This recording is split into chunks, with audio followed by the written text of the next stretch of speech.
Okay, so thank you very much for asking me to come along and do this. It's a real pleasure. And when we did this last year, I remember going along in a minibus from Solver all the way up to Synod Inn and hanging on for dear life while chatting to a wonderful group of ladies on that bus. So this is slightly more still and less sick from what I felt last year. So when I was asked to do this, I was asked to look at how to support your neighbour. And I think that's really important, but actually a lot of this is about how you can support yourself also. I think quite often we tend to forget about ourselves as women in particular, and we tend to kind of focus on everyone else, but actually we've got to concentrate on our own mental health as well as how we can look after others.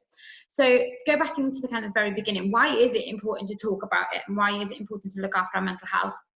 I want you to consider the fact that we all walk around with this bucket on our heads, and it's there all the time, no matter what is going on and where we are, whether we're milking, whether we're with the sheep, whatever it might be, we've got our bucket on our heads. And that bucket gets filled up with everything, day-to-day life. It gets filled up with something that's gone wrong, all the things that go right. It could be anything and everything that happens throughout your day, that bucket gets filled up. Now, we also have a tap on this bucket, and I'm going to talk a little bit later about this tap and how we can kind of empty that tap. But if we're not emptying the tap and not using the tap to release all that stuff from our bucket, then the bucket just gets full and full and more full, and eventually then it starts overspilling, and that's when we can develop a mental illness.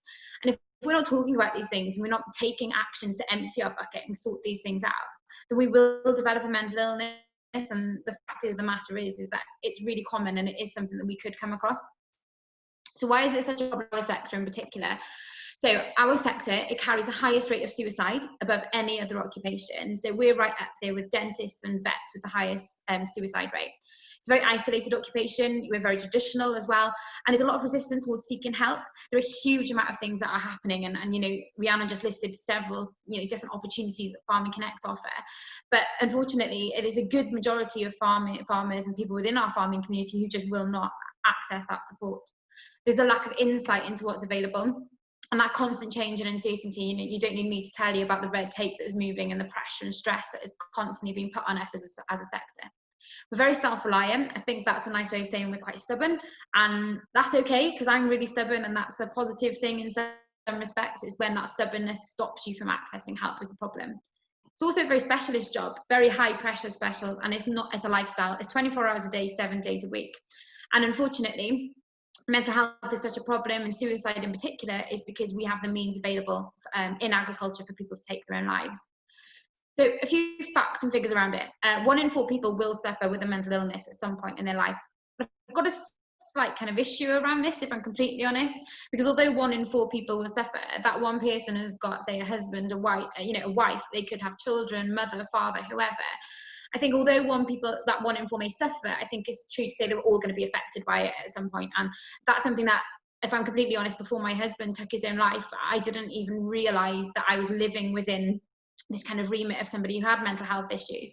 Because going back all these years ago, people didn't talk about mental health, and we didn't know what it meant and what it looked like. We've got a far better understanding now, but there's still a long way to go.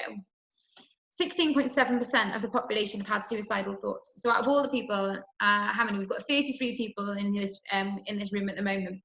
At least 10 of these, not 10 of these, my maths is shocking. I'm a primary school teacher and I've completely forgotten how to count. 10% of these at least are going to have had suicidal thoughts. 6,581 people died by suicide, with 1,850 on UK roads. So a lot of money gets ploughed into looking at how we can actually have road safety campaigns, speed cameras, speed bumps, all those kind of things, when actually the far bigger issue is people taking their own lives. It's important to remember that mental illness is treatable. Much like physical illness, it's something that we can get better from. It might need treatment, we might need medication, but we can get better from it. And we've got to start looking at physical health and mental health on the same par. We all have mental health all the time. Sometimes it's really good, sometimes it's not quite so good. But we've got to remember that actually it's there all the time, and we've got to learn how to keep positive mental health and what to do when our mental health is negative. Agriculture, as I mentioned, carries one of the highest rates of suicide, with 1 farmer every single week taking his or her own life. I suspect actually the statistics are an awful lot higher than that. And so it's just something to bear in mind that we're in a sector where anything could happen, and mental health is a huge issue. So we've all got to kind of step up and do our thing to help. So what sort of things can contribute to changes in mental health?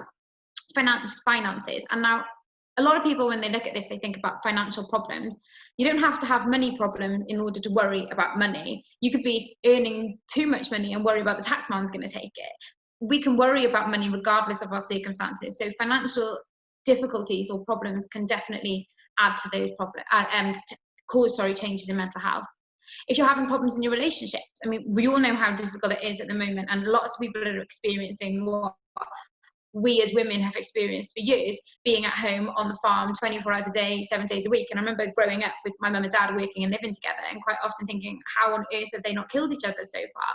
And it is really, really difficult, and that pressure and that strain in a relationship can cause your mental health to dip as well. Loneliness. We're all going through isolation currently, but actually, it doesn't make any difference that we're used to it. It's still really hard to do. And the aspect of being lonely can have a really big impact on your mental health and how you feel.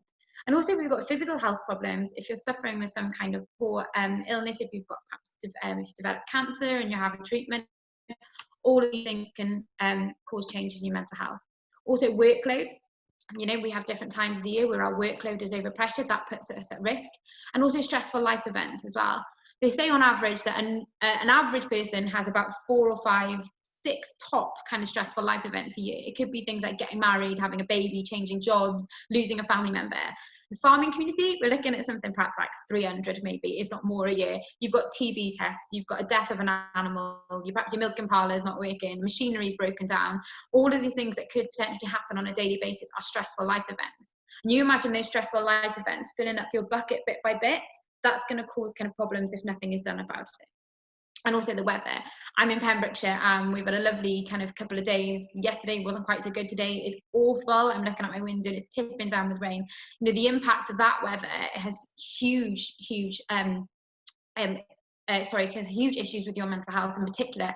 We've had a very dry period as well, so lots of farmers are desperate for the rain, but actually if we have too much rain, then it causes problems in itself, so you can't win, really. So looking out for signs. Really, if you're looking for changes in people, and if you're if it's someone you know really well or someone that you have a lot of communication with, it's looking for those differences. I can't underestimate enough that gut feeling, and if you get the feeling that something's not right with someone, we've got to start acting on it. Other signs can be things like isolation. Somebody who usually goes here, there and everywhere and is chatty and kind of gets involved is all of a sudden not. They're kind of isolating themselves. Changes in attitude or behaviour. Perhaps somebody who's kind of not willing to cooperate, perhaps they're all of a sudden quite upset, teary, angry maybe. Also the lack of self-care. Now this is quite an interesting one when it comes to men in particular. When men have poor mental health, they tend to kind of forget about every other aspect of their life and kind of how they feel about things. And so they tend to kind of not cut their hair, not shave their beards, maybe they're not washing quite so often.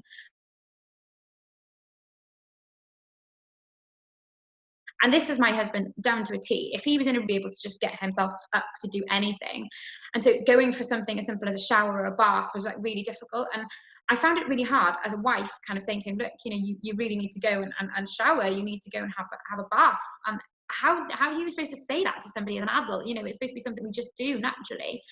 But what I didn't realize at that point was it was a sign of kind of complete lack of motivation. He just had no get up and go to kind of do anything for himself.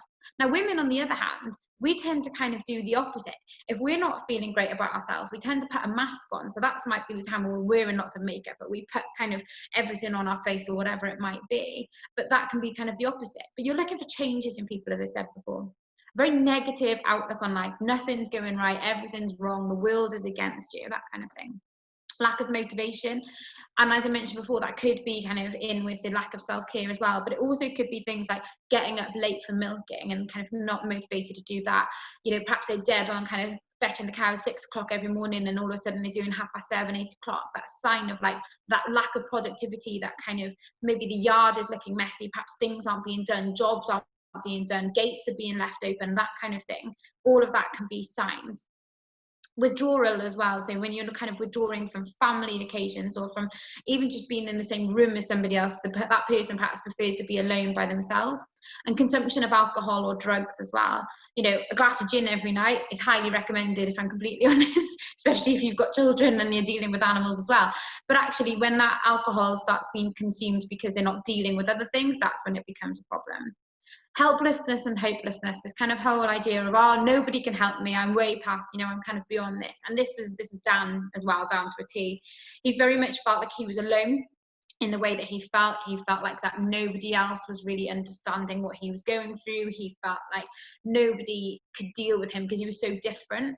But in actual fact, you know, there are lots of people going through this every single day, and the help is available. And but that helplessness and that hopelessness, that thought that nobody could possibly help them because they're that far gone, that is also a sign.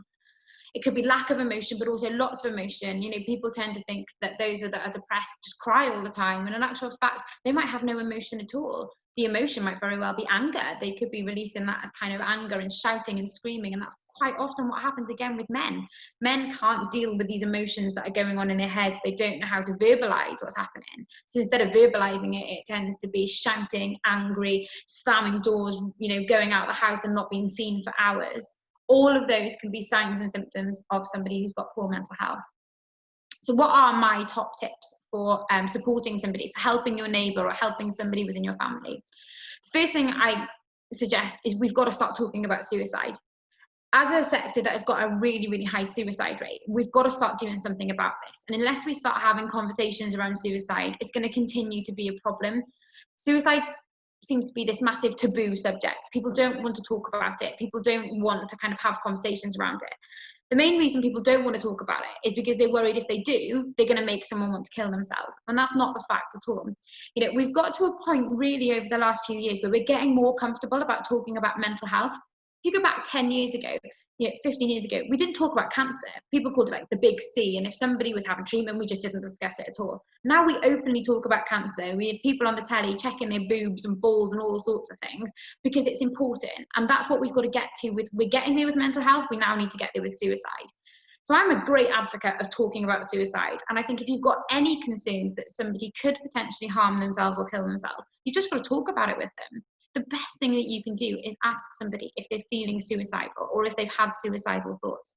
You're never going to put the idea in somebody's head, but what you could be doing is potentially allowing them to be able to talk about something that's been in their head for a long time.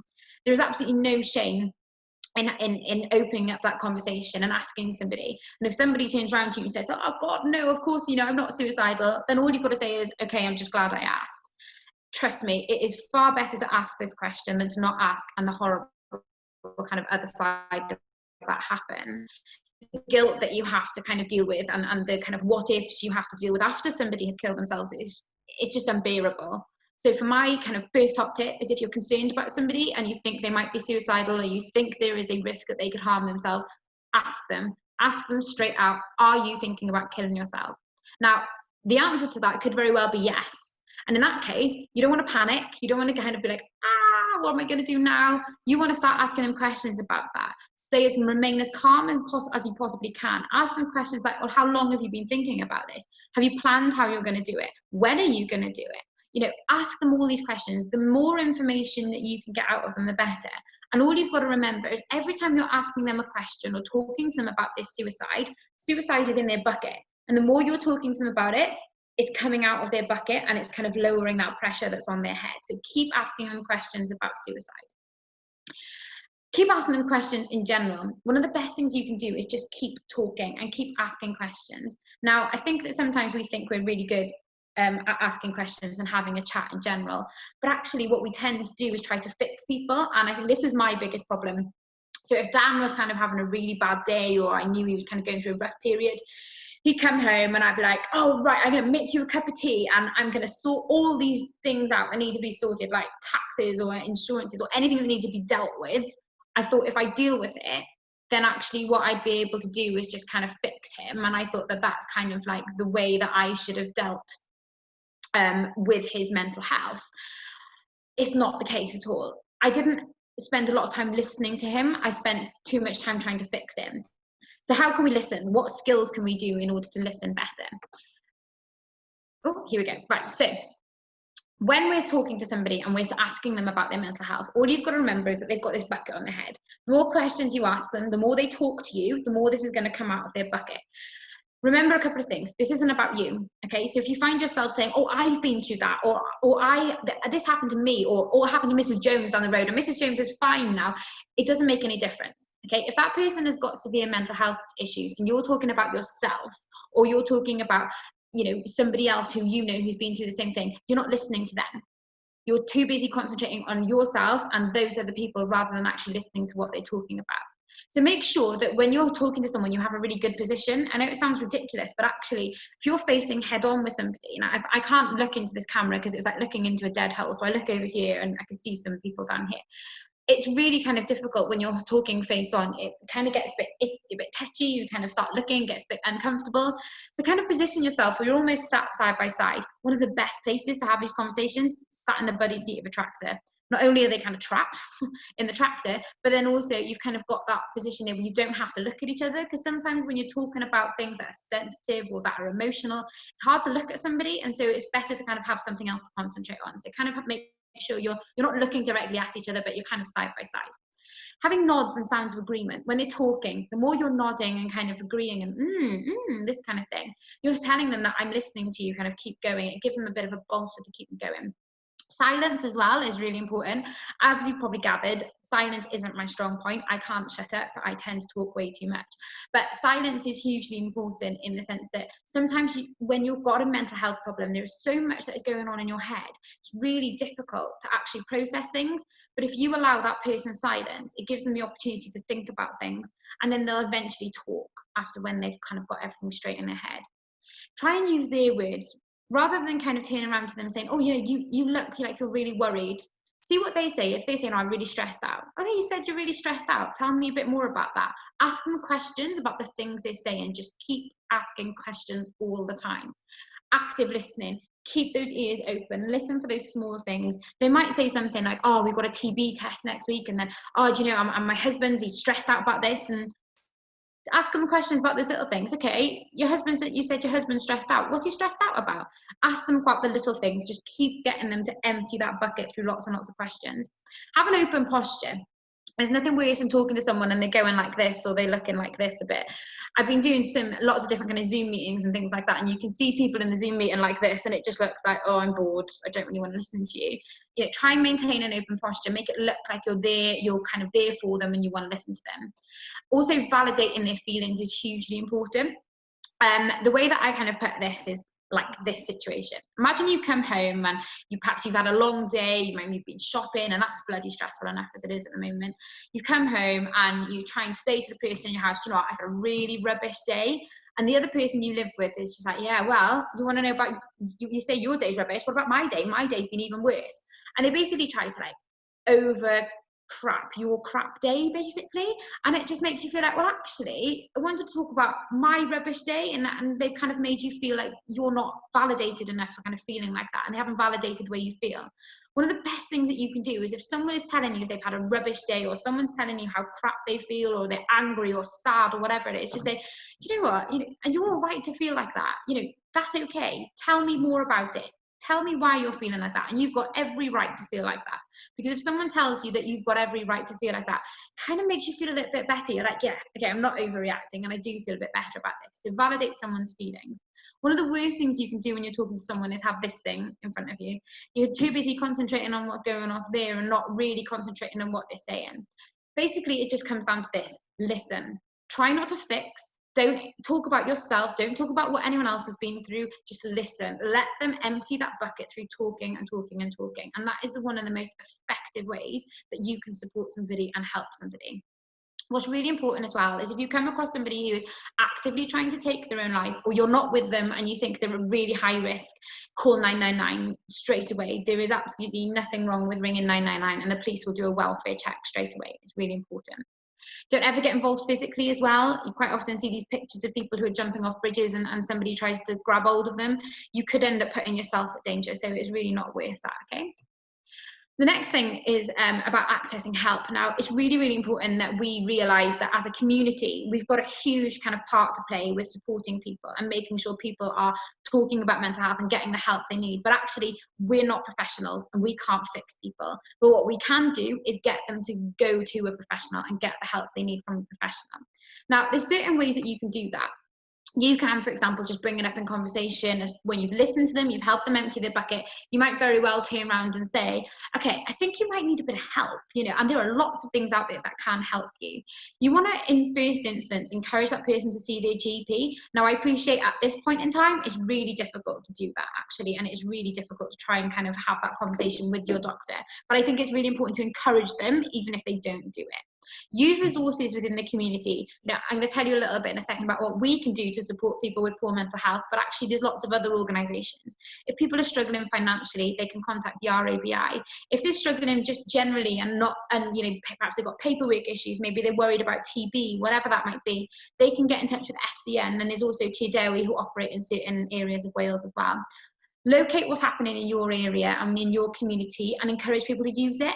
One of the best websites that's come about more recently is Farmwell Wales, and it's also available in Welsh and Farmwell Cymru. Now that website is brilliant, and we were lucky enough to be part of that, developing that here in Wales. Basically, you can go on there and look for any support you possibly want, whether that be business support or it could be personal support as well. So you can put in information about what's going wrong, and you can look up specific support services. What I will say is there are support services out there and things out there to help people, and help is available. So don't ever think that you're alone with any of this, and don't ever think that you can't access support, because support is available for anybody and everybody who might need it. We've got a project called Share the Load, and this is our project that we use to support people. So we support anybody who works in the agricultural sector, be that male, female. We support children, we support young adults, we support mothers and fathers of farmers, we support contractors. Anybody who's got that link within agriculture can have support with us, okay? And we provide fully funded counselling. So counselling and talking therapies are the single most effective way of dealing with poor mental health. And that's a lot of what that having a chat is all about, is about talking, but actually these are professionals and they know what they're doing. And so Share the Load is all about getting people to access support. We have a 24-hour call line and text service, as Rihanna mentioned before, and people can get in touch 7 days a week, 7 days a week, however many days there are, so 365 days a year. I'm losing the plot slowly but surely in isolation.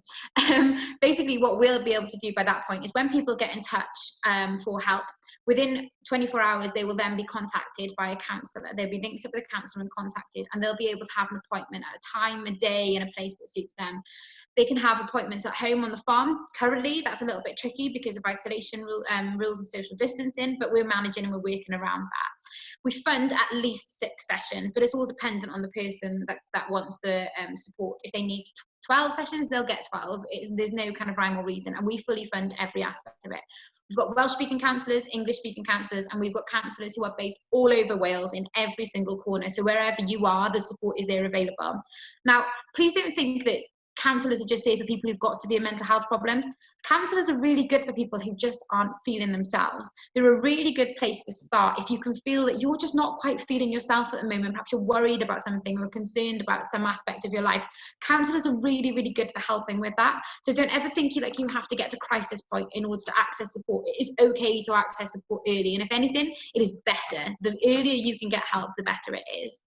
So we started this in Pembrokeshire in 2018, and we launched back kind of in the rest of the Wales last September. To date, we've helped over 250 farmers across the whole of Wales who have had counselling and support. So if you need that help, get in touch, please, straight away. We've got the support, we've got the help there available.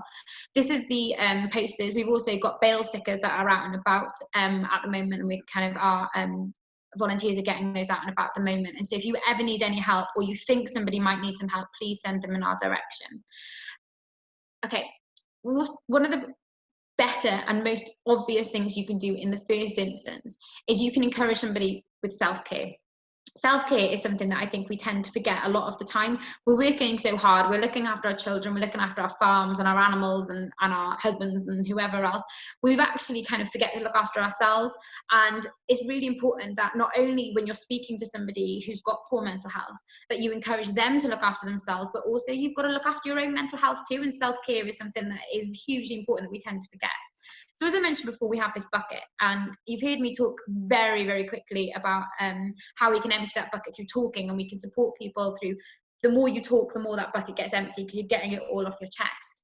There are other ways as well of emptying that bucket, and it's basically about doing things that make you feel good, whatever that might be. Anything that makes you feel good is good at emptying your bucket. Now, we're all different, and what might empty my bucket might be very different to what empties your bucket.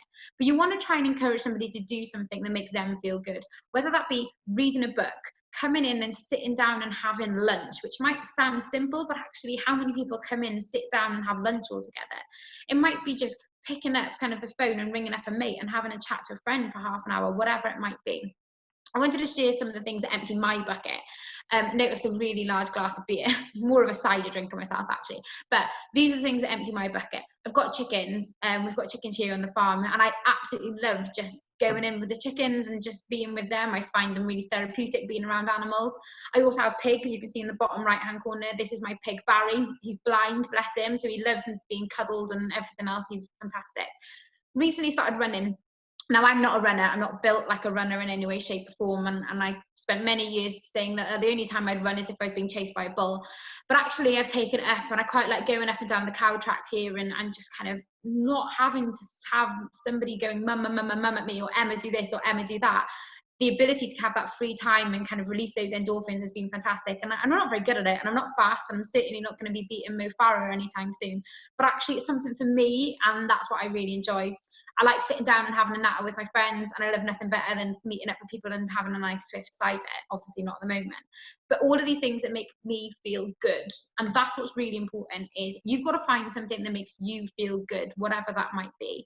The minute you can feel your bucket building up, do that thing that makes you feel good. Stop, take kind of stock of everything and think to yourself, actually, I'm not quite right. I'm feeling not quite good in myself. I need to do something for me. It's not selfish in any way, shape or form. It is necessary that we do these things, because we've got to look after ourselves. Because if we're not looking after ourselves, we're going to have it really difficult to look after other people. So not only are you going to encourage other people to do things that make them feel good, but you're also going to do this for yourself. Because if you're having these conversations, and generally just in life, if you're getting stressed out or things are getting on top of you, self-care is one of the most important things you can do. So really kind of take note of when you're feeling not great and do something that makes you feel good, whatever that might be. So what can you do right now? How can you kind of look after your neighbour, have these conversations with your neighbour, but also look after yourself? Talk. Simple as that. It is just about talking. If you think that you've got someone in your life who you're concerned about, talk to them, whether it be ringing them up, send them a message, whatever it might be. Just keep talking. If you're suffering with mental health problems yourself, or you're or a fit down, talk to somebody about it, whether it be a family member or a friend, or if you ring us up and talk to us, we will talk to you. It is really important that we encourage this kind of conversation around mental health, about our own and about other people's as well.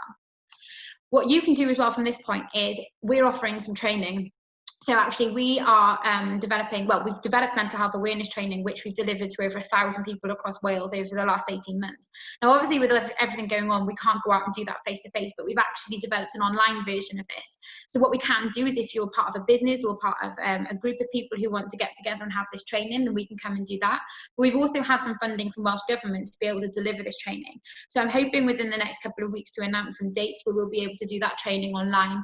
Online, it takes about 3 hours, which sounds like a long time, but actually it goes quite quickly. And it's really kind of a bumped up version of what we very, very quickly have just gone over. It looks at skills around suicide, it looks about having a chat, it looks about all these other things that we can do, but also more deeply at different types of mental health. We look at anxiety, depression, and what they actually look like and what they feel like.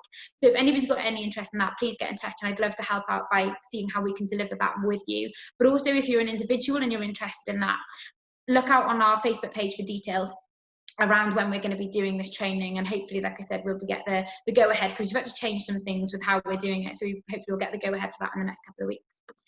Also, you can spread awareness. So we use social media quite positively to try and spread the message about mental health. We put up daily messages with kind of just support, and we use photos from people all across the sector who send in pictures to us, and we put positive messages back out in the community.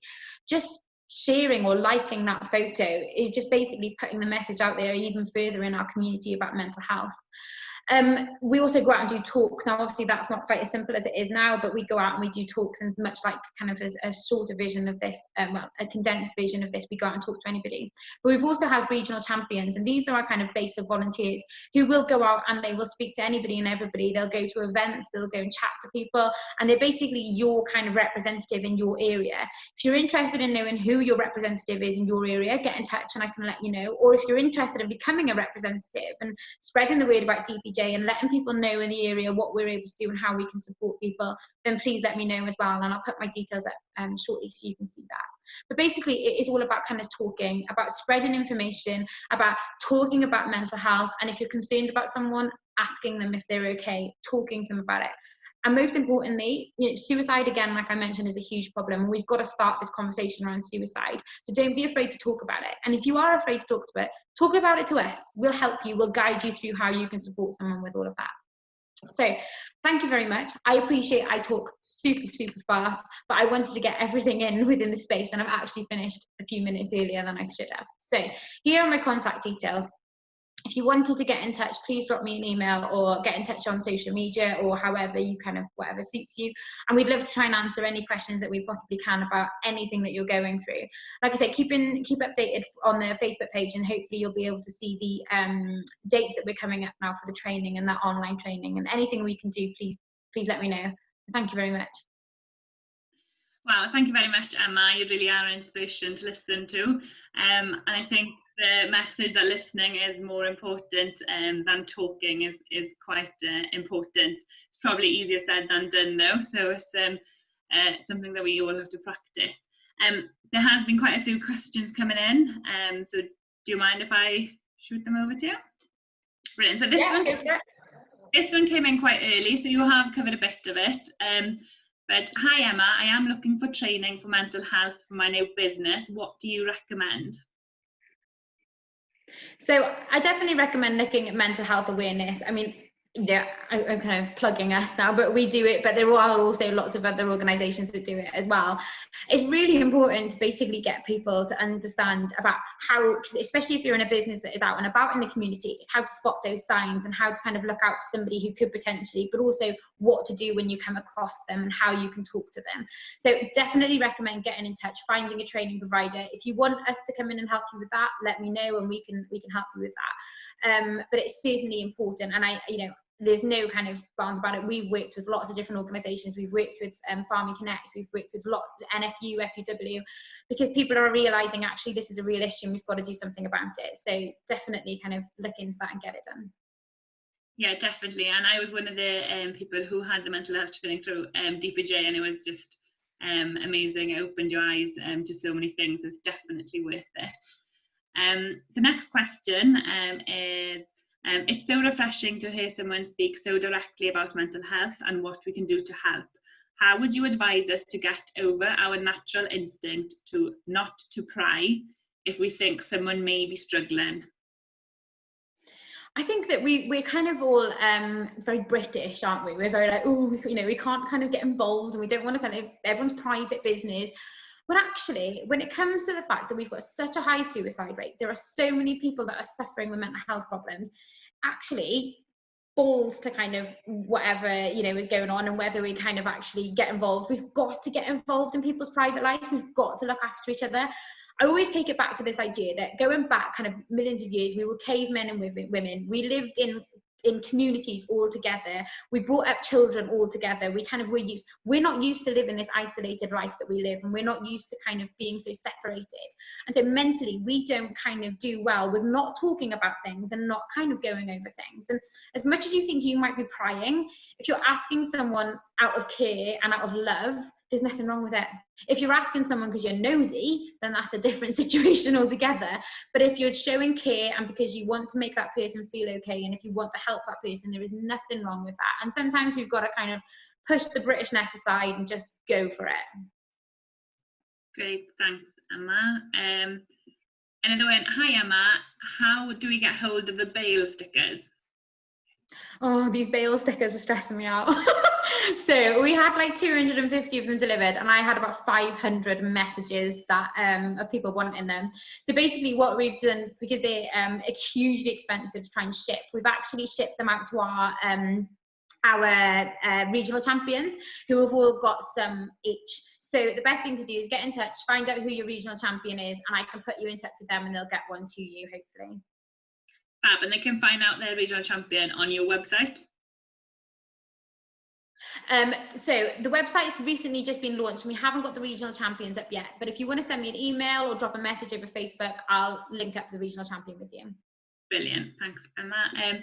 Next question, are some of these services anonymous? For example, if someone would like to talk but doesn't want to disclose their name? Yeah, definitely. So everything that anyone who calls through for us is completely confidential, and it can be completely anonymous. So for example, they could call through, they don't have to give any information about themselves or about where they live if they just want to talk to somebody.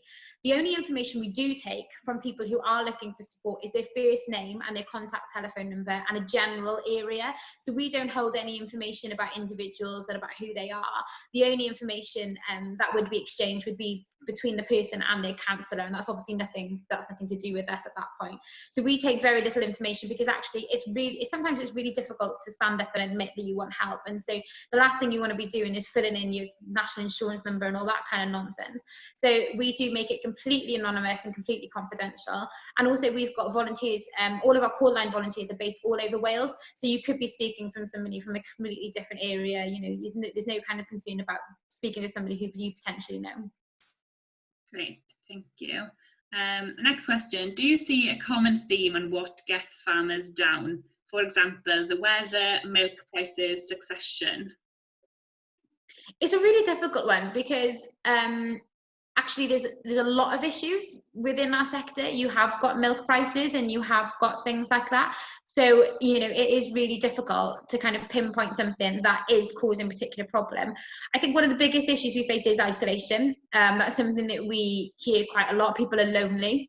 And you don't necessarily, even people who live in families, who've got husbands, wives and children around them, you can still feel lonely and feel disconnected. And I think that is kind of a very common theme for people who are coming through.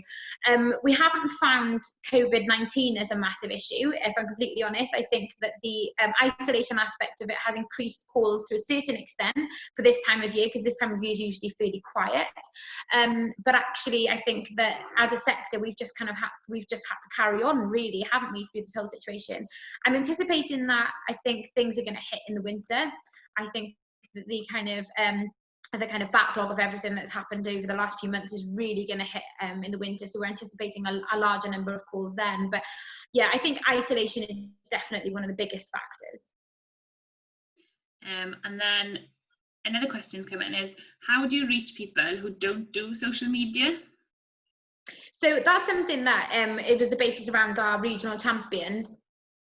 Basically, when we started this up, we realised that there was a huge amount of people who weren't going to be able to be accessed, because obviously we've got real issues with broadband in our community, and also some people just aren't on social media.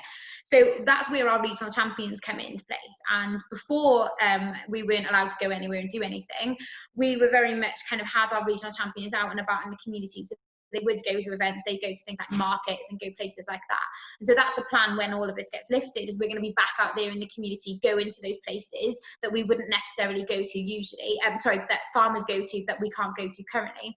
It's also looking as well at working with different groups of people who are out and about. So we work really closely with vets, for example, because vets are those people who visit farmers who wouldn't necessarily go off the farm. We also work really closely with the rural crime team as well, because the minute you get your animals are escaping or whatever happens, the rural crime team are the ones who will come out. So we work really closely with them so that they can support farmers when they are out and about, discussing things with them as well. That's brilliant. Do you find that people prefer to talk about the problems to men or women? It's a difficult one, because we do offer male or female counsellors, and we offer if a woman answers the phone and they want to speak to a man, then that's absolutely fine. We can kind of deal with that too. I find that more people want to speak to women in general. I think that men perhaps sometimes are afraid of speaking to other men, in particular when it comes to counselling. I think there's kind of very much a macho, ideology, I suppose, that men have, and if they speak to another man about their problems, I think they feel like, they're kind of not doing that. And so we definitely find that more women, we have more female counsellors, but I think that's just in general, there are more female counsellors.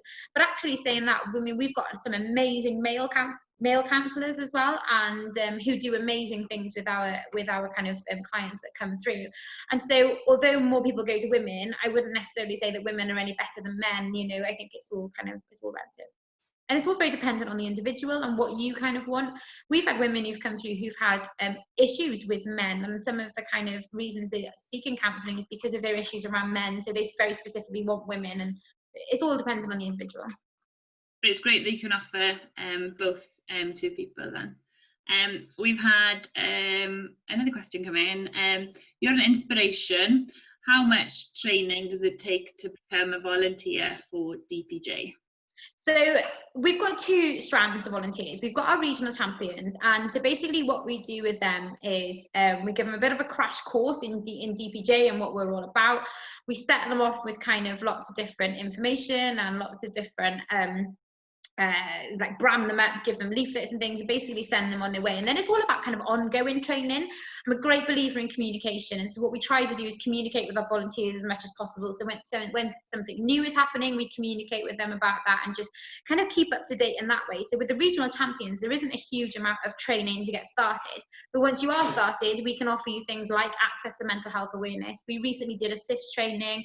We've been doing safeguarding training. So there's kind of ongoing training that you can access as being part of the charity as well.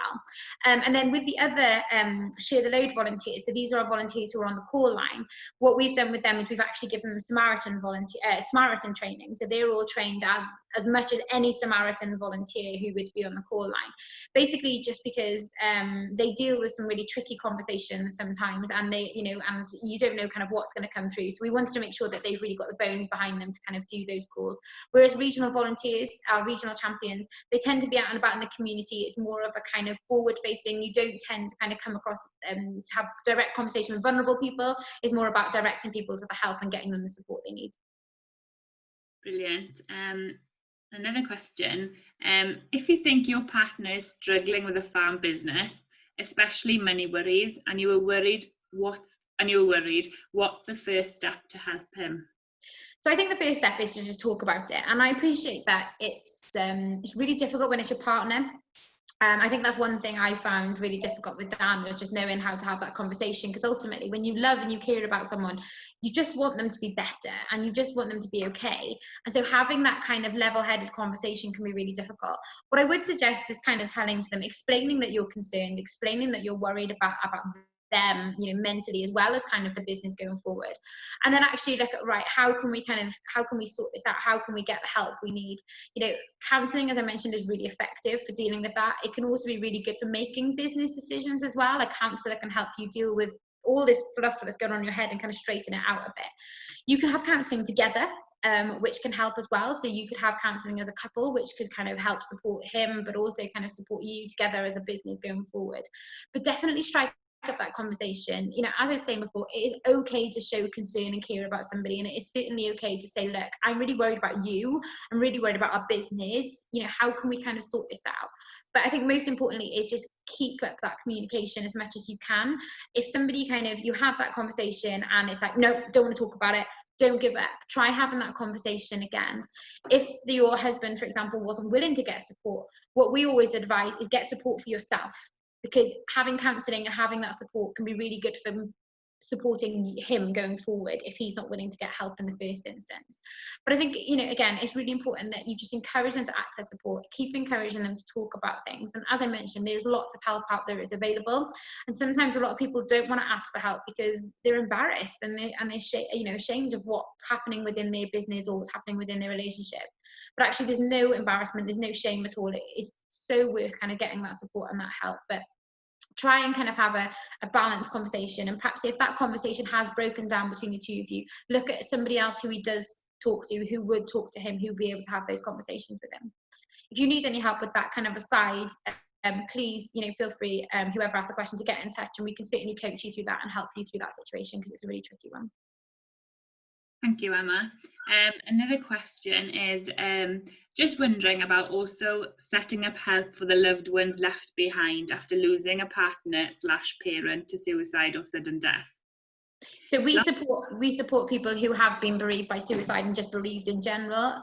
We've had several people who've come through our service whose partners or sons or daughters have taken their own life, or not in that case, or perhaps they've been bereaved through another option. A lot of our counsellors are trained within grief as well. And to be honest with you, if grief isn't dealt with appropriately and dealt with effectively, it is a mental health problem, and grief can affect you, where you can feel low, you can end up getting depression. And I developed really severe anxiety after Dan died. That was kind of how my grief transferred itself. And so I went and got help and had 9 months of counselling, which helped me extensively. So, we're not just about supporting people who've got mental health problems, we're also there for the people who've been left behind after that too. And the second part of that question is, lost my husband 11 years ago, left with a young family and didn't feel I had any support. I am strong now, but feel I could help others to come to terms and see a future.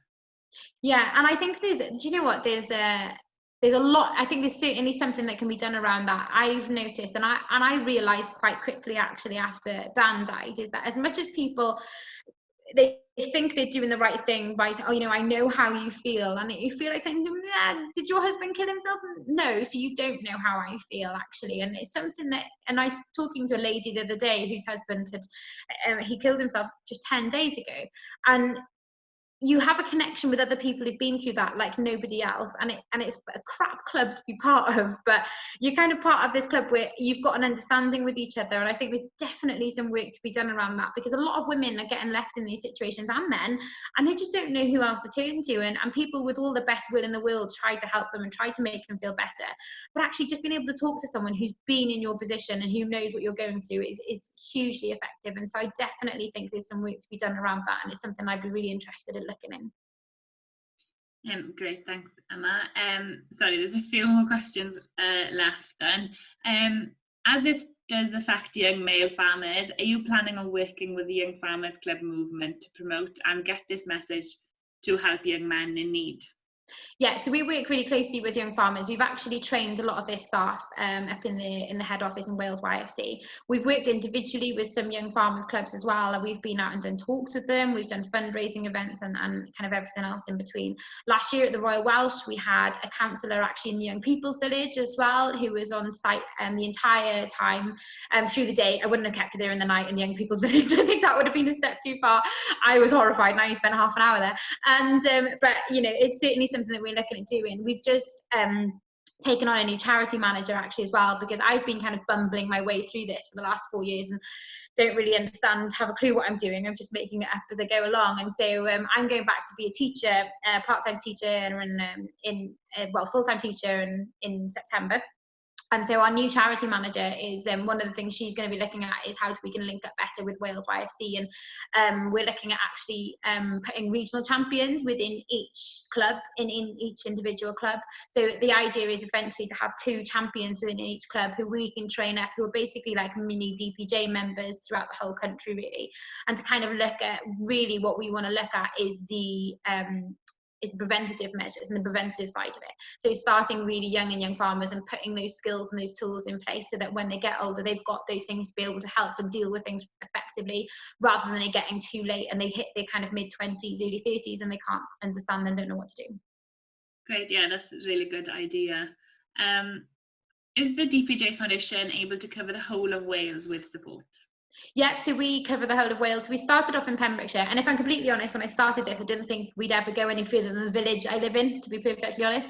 And then we started going out the whole of Pembrokeshire, and then all of a sudden we started creeping into Carmarthenshire and Ceredigion, and then I found Powys, and Powys is just massive. And so I was like, yeah, Powys is fine. Oh my God, that's huge.